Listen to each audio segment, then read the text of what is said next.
Fernán Quirós es ministro de Salud de la Ciudad de Buenos Aires. Es una de las palabras más esperadas, por eso le agradezco de antemano de estar conversando con nosotros. Y además es una de las voces más sensatas que hay en medio de todo este lío. Doctor Quirós, muy buenas tardes, ¿cómo le va? Buenas tardes, Diego. Buenas tardes a todos por ahí. Es un gusto hablar con ustedes. Primero, saber cuál es su sensación sobre este tema que tal vez es el que más nos impactó a todos, este anuncio sorpresivo de que las clases perdían su carácter de presenciales a partir del lunes. ¿Cuál es su opinión al respecto, más allá de lo que contó Horacio Rodríguez Larreta, desde su rol como ministro de Salud? Bueno, nosotros lo hemos dicho muchas veces, Diego. En términos sanitarios hay una abrumadora evidencia científica en muchas experiencias del mundo que cuando la actividad educativa presencial se realiza con protocolos bien diseñados, bien cumplidos, y se restringe el cumplimiento real de esos protocolos, la actividad presencial en las escuelas no son una causa de empeoramiento de las curvas epidémicas. Representan de alguna manera las enfermedades que aparecen en las personas vinculadas a la comunidad educativa, representan de alguna manera la circulación viral comunitaria. De manera que, dado de un lado el enorme daño que genera la falta de presencialidad en todas las dimensiones, sobre todo para los más vulnerables, lo hemos visto todo el año pasado y lo hemos explicado y documentado. Dado el daño tan importante que genera la falta de presencialidad y dado que la evidencia científica es que la presencialidad no empeora la situación epidémica, siempre hemos defendido muchísimo la presencialidad, por supuesto siempre de una manera cuidada, observando el cumplimiento de protocolos, testeándose todos los alumnos vinculados a la escuela para estar seguros que ninguno de ellos esté asintomático, es decir, haciendo todos los esfuerzos. Y también la sociedad haciendo los esfuerzos, permitiendo que haya prioridad para el transporte público a los que necesiten y todos acompañando en el cuidado.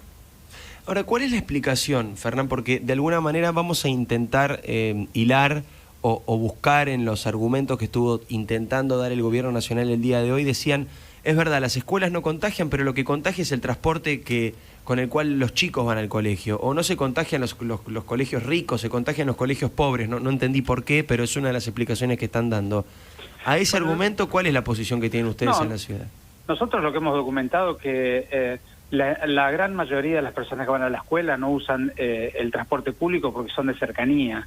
Y algunos de ellos usan transporte privado y algunos usan transporte público. El mayor uso de transporte público es para los trabajadores de la educación, ¿no es cierto?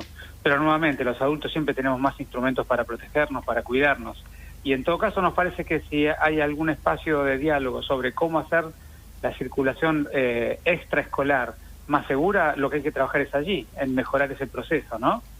Y el segundo tema que nos parece muy importante es que el espacio donde la escuela nivela, colabora, cuida, protege a los niños de todos los estratos sociales, es un espacio que además ocupa una temporalidad diaria que muchas veces cuando no está se reemplaza por encuentros entre niños, adolescentes y adultos de una manera menos cuidada, ¿no? Entonces, también es cierto que el proceso de protocolo de la escuela, por un lado, protege a los niños, cuida de la enfermedad, pero además también les enseña cómo cuidarse afuera.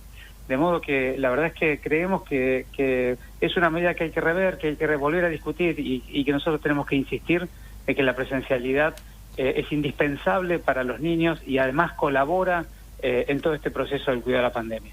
¿Usted va a ser parte mañana de la reunión con el presidente de la Nación o va a ir solo Horacio Rodríguez Larreta?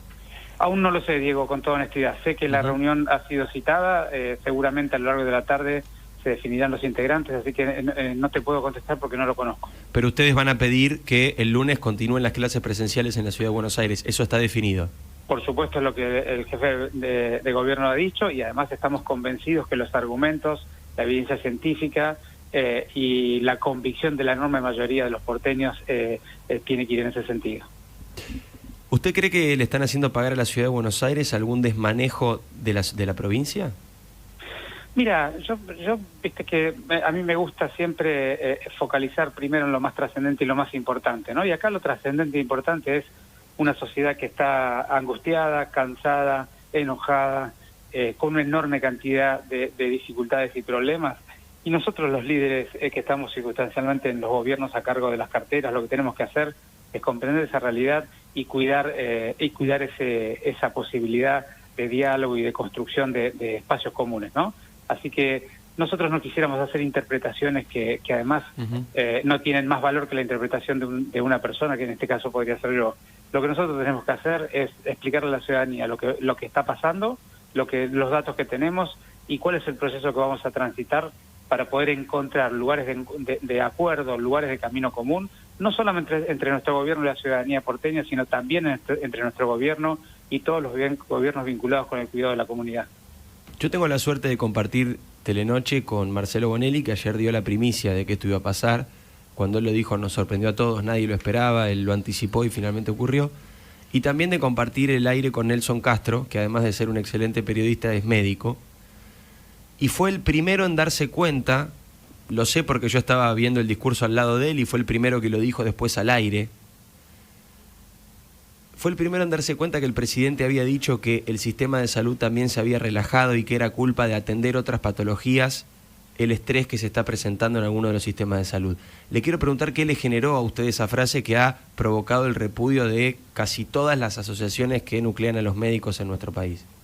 Sí, desde ya, aquí en este momento tan doloroso como hablamos hace un rato, cada una de las palabras tiene un valor de significancia propia y simbólica enorme, y tenemos que ser muy cuidadosos con esa palabra. Es decir, acá el sistema de salud, los trabajadores de la salud vienen dejando todo lo que tienen, han sufrido en primera línea la mayoría de las desgracias sanitarias de esta pandemia, y luego de un año durísimo donde estaban con la necesidad de bajar un poco el estrés, de poder recomponerse, se encuentran por delante de una segunda ola muy dura, muy acelerada, de manera que hay que ser muy cuidadosos, muy respetuosos, siempre entender ese fenómeno y estar cerca de los trabajadores. Una que no tiene que ver estrictamente con lo que pasó ayer y con lo que anunció el presidente, pero sí con la vida cotidiana de cada uno de nosotros. Más allá de la decisión que se termine tomando, si el lunes hay o no hay clases, eso dependerá del resultado de la reunión de mañana. No le pregunto por eso, ministro. Le pregunto por nuestras vidas, por el desarrollo de la pandemia. A usted, Fernán Quirós, ministro de Salud de la Ciudad de Buenos Aires. ¿Cómo van a ser las próximas 4 semanas en el AMBA? Bueno, nosotros en términos epidemiológicos hemos tenido 2 semanas para atrás extremadamente duras y difíciles, con un aumento muy significativo de los casos. Todavía al día de hoy lo que estamos viendo son los casos que se han contagiado en el proceso de la Semana Santa, ¿no es cierto? Porque siempre se ven los casos entre 5 y 10 días posteriores a los fenómenos cotidianos.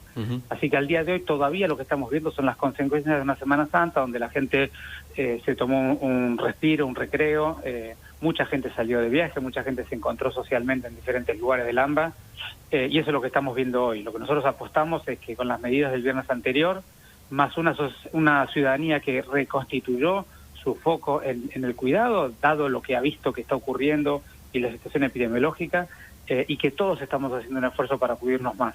Sobre todo vamos entendiendo de a poco que cuando vienen los fríos, cuando vienen las lluvias, el principal foco de contagio está dentro de los lugares cerrados. En nuestras propias casas cuando viene otra familia, en el propio trabajo cuando hacemos una reunión de trabajo o almorzamos y trabajamos, esos son lugares donde nos contagiamos todo el día. Entonces a mí me parece que si todos podemos refocalizar como estamos viendo que está ocurriendo, más las medidas que hemos tomado el viernes, nosotros esperamos que los casos en las próximas semanas se puedan contener, en la medida que los casos se contengan o puedan descender, naturalmente unos días después el sistema de salud empieza a tener un poco más de respiro. Y eso es un poco lo que estamos apostando, ¿no? ¿Qué pasa con el colapso del sistema de salud? Le cuento una historia también que vi hoy en televisión. Un periodista muy identificado con el gobierno de Alberto Fernández le estaba preguntando a la ministra Carla Bisotti por el colapso total del sistema de salud, que era evidente, que era notorio en el sistema público, en el sistema privado, y la propia Carla Bisotti le tuvo que decir, no estamos en esa situación que vos describís. ¿Cuál es la situación del sistema de salud? ¿Por qué uno escucha a algunos presidentes de obras sociales decir, ya está, explotó todo, esto es terrible, que es lo mismo que dijo durante todo el año pasado? Escuchamos a algunos dirigentes políticos decir, el sistema de salud está al borde del colapso, esto es una catástrofe sin igual. Y después escucho a Carla Bisotti, ministra de Salud de la Nación, y a Fernán Quirós, quien está hablando con nosotros, ministro de Salud de la Ciudad, decir, la situación es difícil, pero lejos del colapso todavía. ¿Cómo la definiría usted ahora, a las 4:28 de la tarde de este día tan complicado? Sí, bueno, eso es una pregunta muy importante, Diego. Lo primero que hay que comprender es que los líderes sociales en los momentos de tanta angustia y dolor social tenemos que ayudar a acompañar, a cuidar y a tomar las decisiones correctas en cada día. En ese sentido o en ese contexto de lo que tenemos que hacer, describir con toda transparencia y claridad los datos y no agregarle ningún dato, ninguna emocionalidad que esté fuera del marco de que los datos justifican, ¿no? Entonces, los datos, ¿qué es lo que dicen en la Ciudad de Buenos Aires?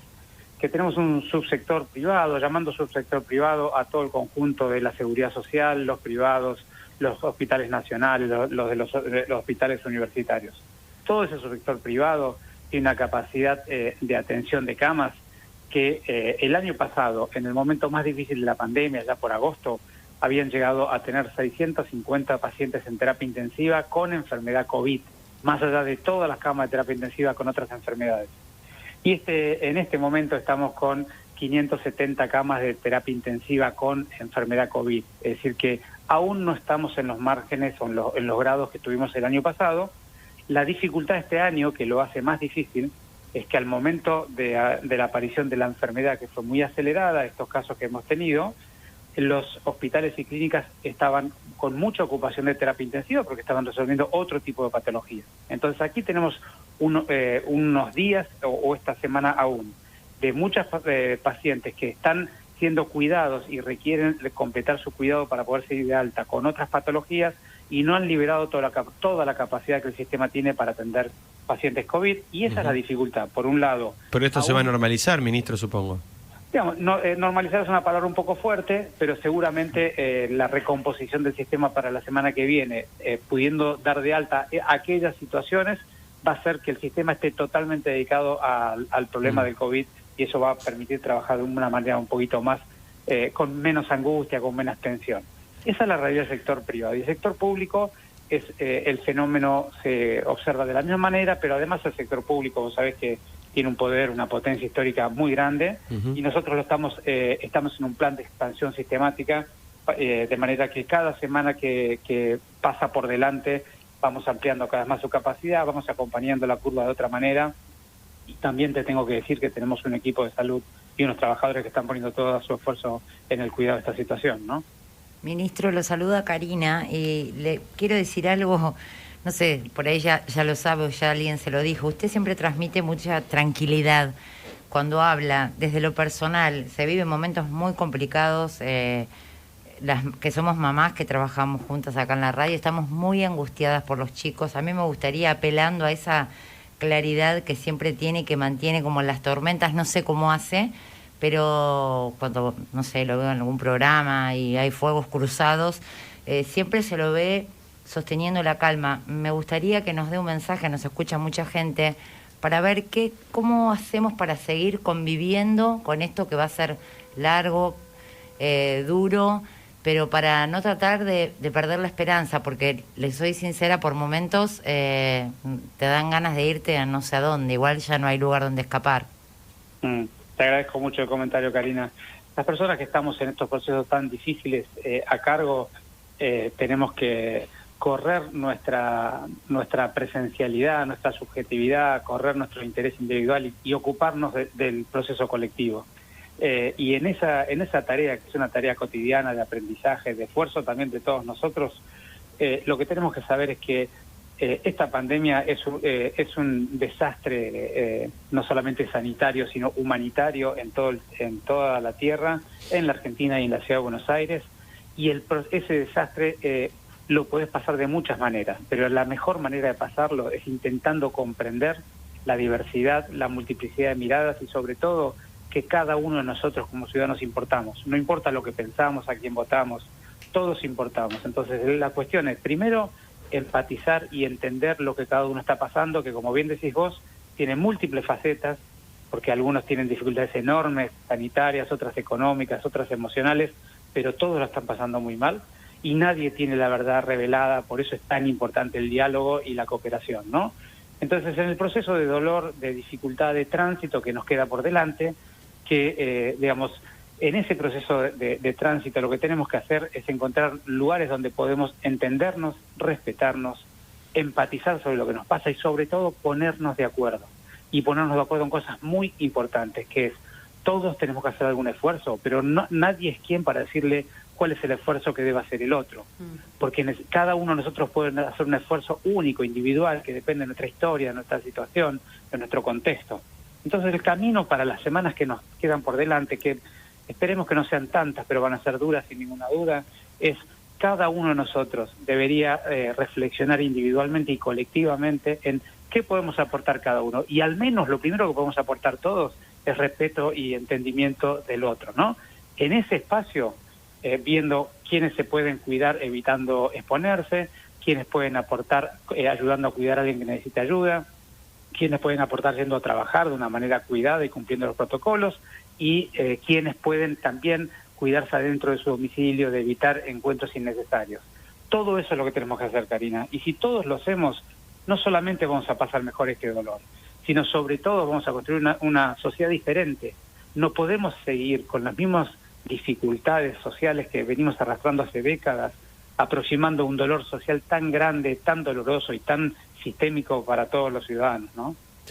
Gracias, ministro Quirós, por la comunicación. Era importante escucharlo. Sé que esta noche va a estar con Luciana Geuna, ¿no? En el programa de Luciana en TN, así que sí, lo veo esta noche después del mío.